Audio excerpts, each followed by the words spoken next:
Hey everyone, welcome back to another new video.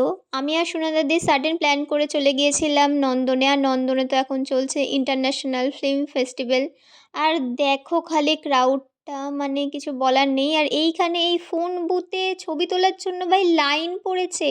আমি ছবি তুলিনি, আমি এত লাইন দিয়ে ছবি তুলতে পারবো না। তারপর এই ব্রিজটা যেটা এখন বানানো হয়েছিল, তো ওখানে একটা ছবি টবি তুলে চারিদিক দেখছিলাম, একটু সুন্দর করে সাজানো হয়েছে। ভাই এত ক্রাউড, আর আমিও গিয়েছিলাম সানডে, ক্রাউড হওয়াটাই স্বাভাবিক।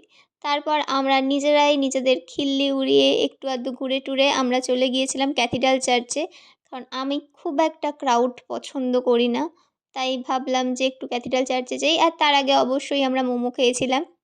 আর ইনি বলছেন আমাকে নাকি বড়, বড় মোমো দিয়েছে, ওনাকে নাকি ছোট, ছোট মোমো দিয়েছে। মানে কোনো মানে হয়? তারপর আমরা চলে গিয়েছিলাম ক্যাথিড্রাল চার্চে। আর ক্যাথিড্রাল চার্চের পিছন দিকটাও গিয়েছিলাম ছবি-টবি তোলার জন্য। আর গিয়ে তো দেখি ওখানে কেউ নেই লিটারেলি। তারপর ভয় পেয়ে আমরা চলে আসি। আর বাইরে থেকে ক্যাথিড্রাল চার্চটা খুব সুন্দর লাগছিল। আর আমরা গিয়েছিলাম প্রায় তখন ৮টা বেজে গিয়েছিল। দেন আবার ব্যাক টু নন্দন।